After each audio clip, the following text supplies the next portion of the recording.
know your herd. There are some genetics that are going to do very well if we full feed them as soon as they're done farrowing. And there are other genetics that maybe need a little slower approach.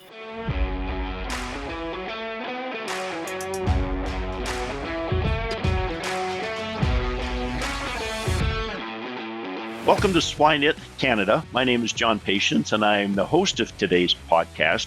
And it's my very great pleasure to join today with Dr. Laura Greiner, who is a faculty member in the Department of Animal Science at Iowa State University.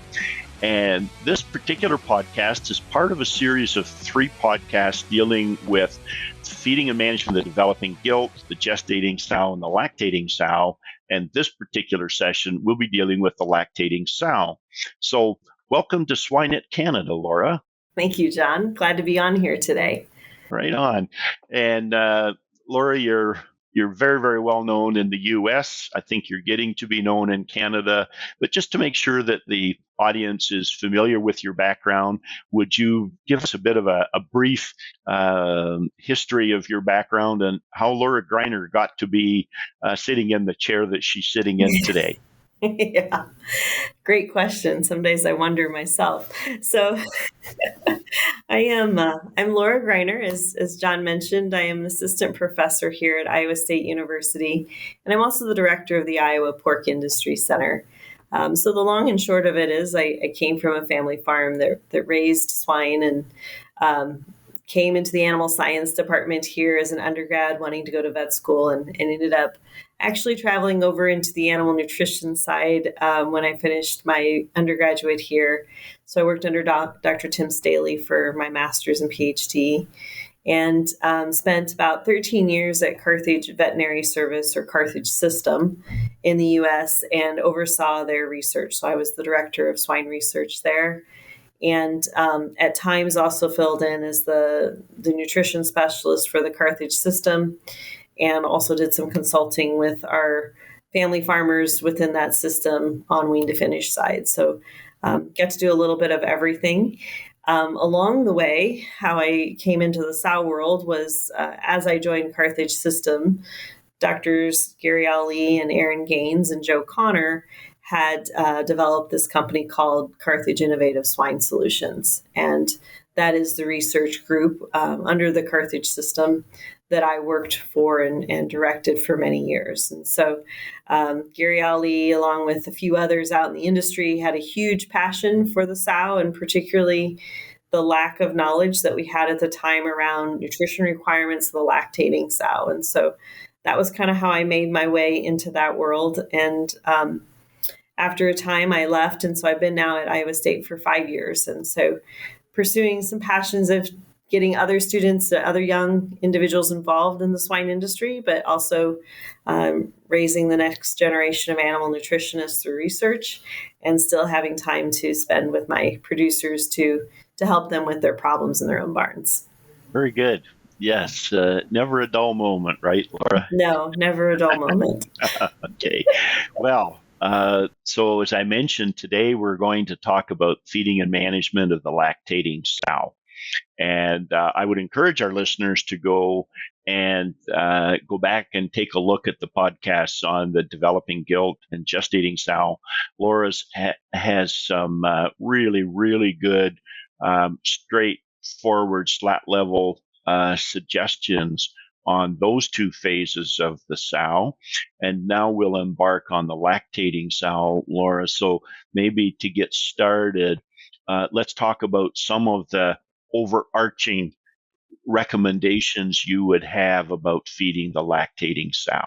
Yeah, she's the one I think you and I could probably spend a day talking about and not get through, right? So there's a couple of themes that I'll try to hit on today. Some of them are more nutrition focused and then some are more in the barn. But for the lactating sow, I think one of the things that we can't underestimate is get food to her, period. She needs to eat. She needs to eat a lot. We are seeing sows today in the U.S. that easily, on average, in a 21-day lactation, will eat 8 kilos a day on average.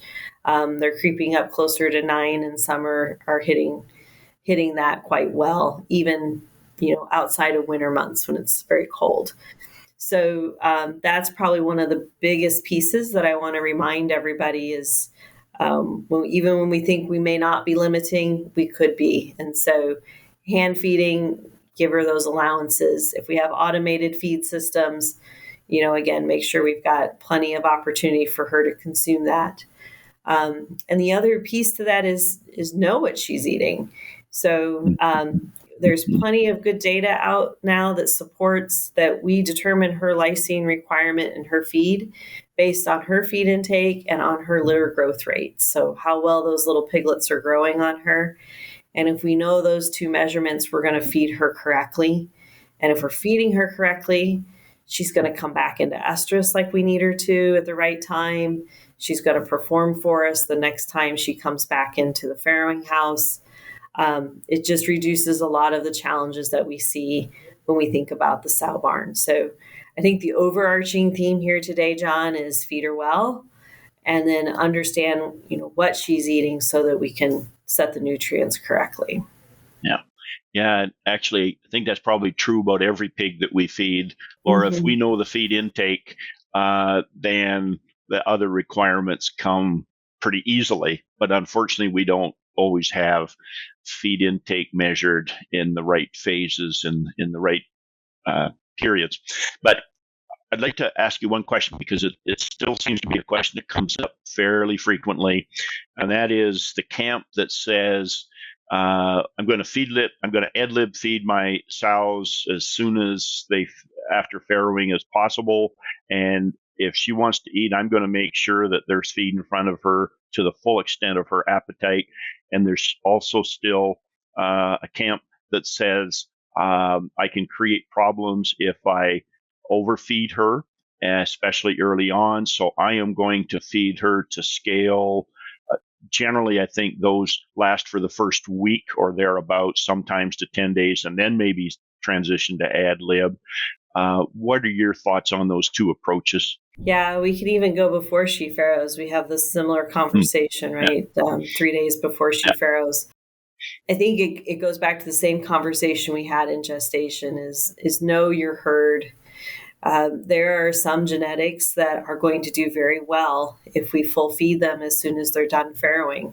And there are other genetics that maybe need a little slower approach. I don't think there's too many today that we can go 7 or 10 days out on a very slow approach. That's very rare that I see, but I do still see there are those populations, those genetic bases are different, and we need to recognize that and understand that it's not a one size fits all type of program, but in time you learn, right? So if I full feed my sow when she's done farrowing and I have the ability to measure feed intake for those first few days and I see that she's staying really low on feed intake, then this isn't the program for me. But I can tell you, if you're going to full feed sows, they might eat 10 kilos that first day you turn the feeders on. And then it's just like you and I after a big holiday, right, John? We may not eat much the next day. She's going to be the same way, right? Her intestines are still very sluggish from the pregnancy hormones and readjusting to this gut fill. And so she might take a day before she starts really coming up on feed. And so if she's got a day at 2 or 3 kilos after that, it's probably not the end of the world. But if she stays at 2 or 3 kilos for multiple days, then it's not the right feeding program for your herd. And so I think that's that piece of how folks should address that.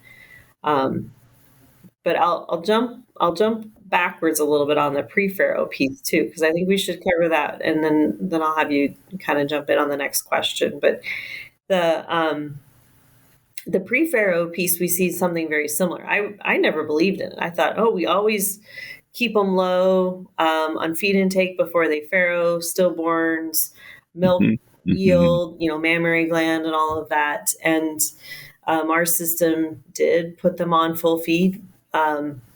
Just one day they decided that's what we were going to do. And we track that and we didn't see it in our herd, right? And And I actually did the research. She ate quite a bit, just like we would expect her to when she's first introduced to a lot of food. But then right before farrowing, she came down on feed intake herself. She maybe didn't come down to the 2 kilos that so many of us kind of associate with that time, but she came down, to kind of that 3.5 kilo range. And she farrowed and then she went up on feed and it was fine. But again, this is herd dependent. So if you try this in a small population and you have an increase in stillborns or you have an increase in mastitis events early on, then it's just not the right fit. And so just because it's a pig doesn't mean they're all biologically the same. So I think that would be something, again, to kind of remind people to think about. And so to summarize how to get that lactating sow onto feed after farrowing, if I'm understanding you correctly, for some farms, it's perfectly acceptable to just put feed in front of that sow all the time from the after farrowing and just let her decide what she's going to eat, and that's perfectly acceptable. But that there will be farms where that's not going to work, that might be due to genetics or to other factors, and that you might want to limit feed, but maybe not limit too much, but limit feed for the first 3 days, maybe 4 days after farrowing, and then put them on to full feeding. But feeding to scale for the first week, you would say, is too long a period to be holding her back. Yes. Have I understood that correctly? Yes. No. Yeah. And that's exactly it. Mm-hmm. Yeah. Okay. Very good. Mm-hmm. Very good. Okay. So that gets the sow onto feed. But maybe can we talk about other things we can do, Laura, to maximize that sow's feed intake? Because I know in a research circumstance where we're able to attend to individual sows more than you could in a commercial circumstance, we can actually feed a sow that they don't lose weight or they don't lose very much weight at all during lactation. And yet we don't see that commercially. So I think the one conclusion I drew was that that sow does have the capacity to eat and not lose weight, and that there's maybe some things we can be doing a better job of in commercial practice to help that sow eat better. So first off, would you agree with that statement? Yes. And then what would, sorry. Yes, absolutely. And we're not disagreeing enough at all here, Laura. We just can't get a good argument going, can we? That's right. But I'm really curious, and what if I'm feeding, I'm responsible for feeding lactating sows, and I know and I understand that I need to maximize her intake, and I know and believe that she's got the potential to eat more feed than maybe she is under my current regime. What are some of the things that you would recommend looking at in order to increase or maximize feed intake in the lactating sow? Those are great questions. There's a handful of different things we can do. And again, this goes back to the management conversations we've had in our other parts of the series. And it really goes into, one, I want to see that the sow gets up every day, right? If I can't see that she's getting up, I need to be able to identify disease. So that's one way to identify disease. A lot of the farms that we work with here in the United States just have a tube that drops straight from the main feed line down into the feeder. Or maybe it'll drop into an ad libitum type of hopper unit that she's got to work a mechanism to have feed delivered. But my point is it's a solid tube. So one of the things that I try to encourage individuals is maybe a top portion of that tube is clear. Or maybe you invest in some gestational boxes that are clear that you put on top of that from the main feed line to drop down so that I have a visual to see if she's eating or not. So my favorite example is put the gestation box on, it will adequately hold, at least half of what she's going to eat in a given day. Run your feed system, before you leave the barns at the end of the day and in the morning before that feed system turns on, you're in the barn and you're just opening the door and you're doing a quick look to see who has a full feed box. That's an easy way, again, to be able to say, are you sick? Are you not? Are you eating? Are you not? So for me, having ways that we can identify, is she in fact eating, is going to reduce some of that variation or reduction in feed intake.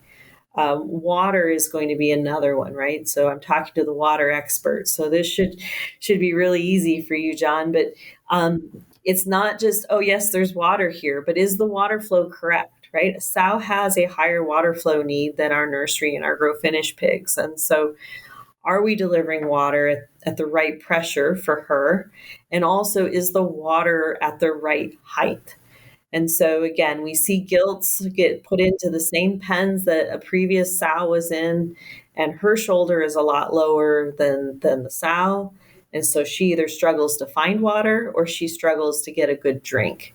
And so, water in that component is going to be a big piece to improving feed intake, right? Because they're not going to eat if they don't drink. It's just, that's the way this world works. The last one, if you're really struggling on feed intake, or there are other options, right? We can look at feed additives and so forth. But the other one that I kind of say is an easy one or a low hanging fruit is invest in feeders that have the allowance to have water mixed with the feed. So we know that if she has that ability, she's going to eat probably about 1/4 of a kilo more a day in feed. Just if the feed is wet, right? Pigs like wet feed. And so there is that potential. We know that there's more management. We know feed can go sour. We certainly know in the summer it can go sour quicker. So we have to manage that piece. But that is another option to try to push feed intake up. The very last one, and this doesn't happen in lactation, this is something you should be watching the previous podcast on, is gestation body condition. Because if she comes in overweight, she's not eating. So, those are kind of the key pieces, John, I look for when people say I have a feed intake problem on my farm. Eventually we'll pull in diets and we'll look for mycotoxins and we'll look for things that could be deterring feed intake. But if we think those are all clear, it's management. Yeah. So on the strictly management side, nothing to do with the composition of the diet or what might be in the diet or even contaminants in that. We're just looking at how we're feeding those sows and maximizing intake. Those are the recommendations you would have. And I could only second what you were saying about water, of course. And but what we say today, to the best of our knowledge, there's 2 times in a pig's life when the pig does not. If you can have water available ad libitum, fully available, and the pig does not necessarily eat to their requirement, and that's in the newly weaned pig and the newly farrowed sow. And we obviously want to make sure they got all the water they want, but even then, they may not drink as much water as they should, and Lord knows how much water that sow needs to produce the milk that she's producing. People say that a lactating sow is milking almost like, on a body weight basis, almost like a Holstein cow. They're not too far out. If you do the calculation, they're not too far out. And then it goes back to your comment about getting the sow up, right? And if that sow isn't getting up, then she may not be drinking enough water. Mm-hmm. So I think those are great suggestions, Laura. Yeah. Yeah. And I think it kind of makes common sense, right? So if you were to get a sow up in the barn, she typically urinates, defecates, and then she goes for a drink of water. And so then she'll start rooting and investigating. And so, right, just understanding animal behavior and some of those options, I think, are really important as you're starting to look at that and say, what's the problem here? And another good piece to that too, John, is, we know that about 95% of her intake goes to milk and lactation, right? She keeps very little for herself. Her maintenance requirements are relatively low when we look at compared to what she's consuming in feed. And so, again, it all pays off in the end because that then goes to milk, which then goes to wean weights, which then, of course, drives a lot of other things that we think of downstream. Yeah. So absolutely. Right. Yeah, that's a really good point. And Laura, maybe quickly, because we're running out of time, unfortunately. You said it right at the beginning. We could go on for a long time, but I Yes. think it would be helpful if we could just cover one more topic, and that would be what might be some of the things that could be done that you could talk to your nutritionist about to perhaps do things about the composition of the feed to improve feed intake. That's a great question. So, certainly we can look at different ingredients to go in to improve feed intake. We could, fat's not generally economical, but at times it might still justify being used. That does tend to, depending on what type of fat, can help with this challenge. There are specialty products out there that do claim that they improve feed intake.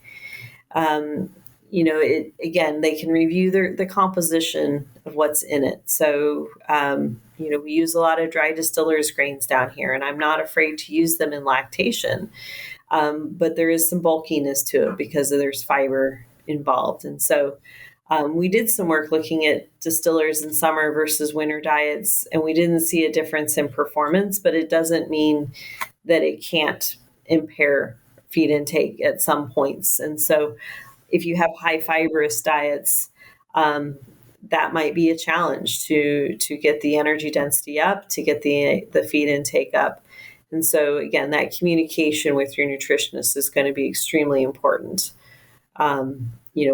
We looked at other tricks that aren't economical at this time, but we fed plasma, and we found the plasma can improve feed intake, and right, so it behaves much like what we see in the nursery. And so again, it's just kind of working with that nutritionist to better understand what options you have, what's economical, and then where are you willing to go. Maybe the last piece on this, John, that I think is important to remind everybody is that our gilts are not going to eat at the same level as our sows. And, our gilts are going to eat at least a kilo less than those sows on average. And so what we create from a diet composition or from a nutrient composition, not diet composition, but nutrient profile, is generally suited more for the sow than it is the gilt. And so we're going to struggle a little bit more with weight loss, with wean to estrus interval, maybe with that inevitable P2 dip that everybody talks about with total born. And so can your nutritionist create a top dress that's some soybean meal, some lysine, maybe a little bit of plasma, something that elevates that a little bit for that gilt? Might be something you need to consider if you're really struggling with gilt performance as a second parity female, because that feed intake is just naturally going to be reduced. That's a very good point. And at the same time, concurrent with that gilt is probably still trying to lay down just a little bit more protein into her body to achieve mature protein content of her body.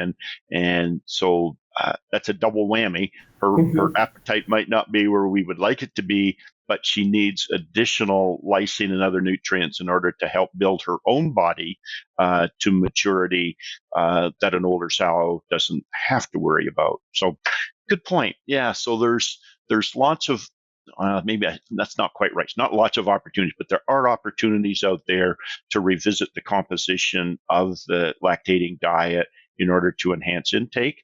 And there's also the possibility to consider a top dress, as you've suggested, Laura, to feed to gilts, parity 1 animals, to try to help them get through that difficult first parity for them.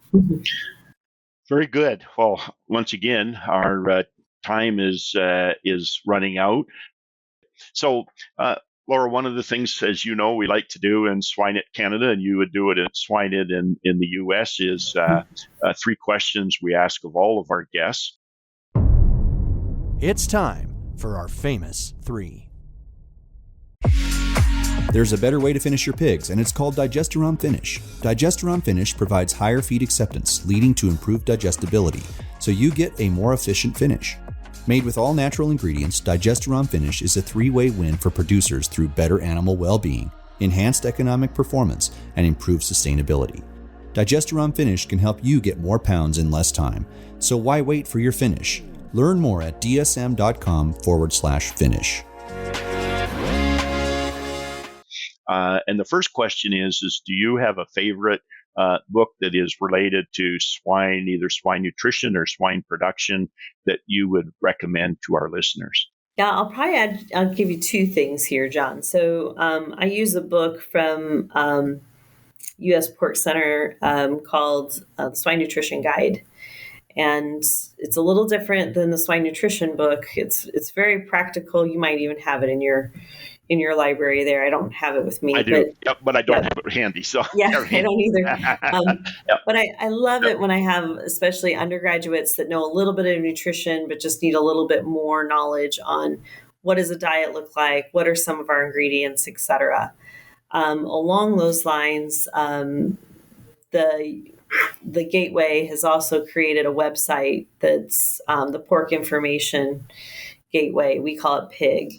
But that has some really nice practical pieces on things like water flow and, what water flow expectations should be, or, just some of these questions that we've covered. That's a really nice website with the U.S. Pork Center as well. So just a couple ones there that I would recommend people think about looking at. Excellent. And then the second question is just a general book that might be a fiction that you read for fun, or it could be a nonfiction book that you still read for fun, or that maybe you read for professional development purposes. Do you have a suggestion for us there? One of the themes that maybe we're picking up from this series is I like books that challenge my thought process. So one that I read a while ago was Peter Zan's The End of the World is Just Beginning. And the reason why I bring it up is because I still hear these conversations recently. And so it makes me always think of that book. So if you haven't read it, I encourage you to check it out. Very good. Very good. And then finally, as you look across the industry, Laura, and you see people that have kind of achieved particular success in either swine nutrition or swine production, what are the characteristics of these people that have allowed them to achieve that success? Yeah, one of the things that I don't hear much about is mentoring. So especially for our young professionals that are listening, is find a mentor.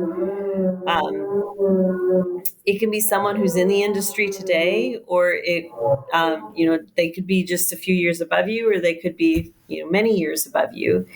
But find somebody or a couple people, honestly, that can give you some guidance, can help you along that path that you can confide in. I've had mentors that call me out on the floor and say, look, you are not dividing your family life and your work life appropriately, right? Gary Ali was great with me on that. And he would routinely remind me of those things. And so, have somebody who can kind of help you with that, or if you have challenges at work, or if you're debating if you need to make a move, right? Those types of relationships. So it's networking, but it's not, right? This is clearly having a few people that you trust that can give you some guidance as you're navigating those first 5 to 10 years of your career. And I still use mine today, right? So they're trusted friends at this point. Very good.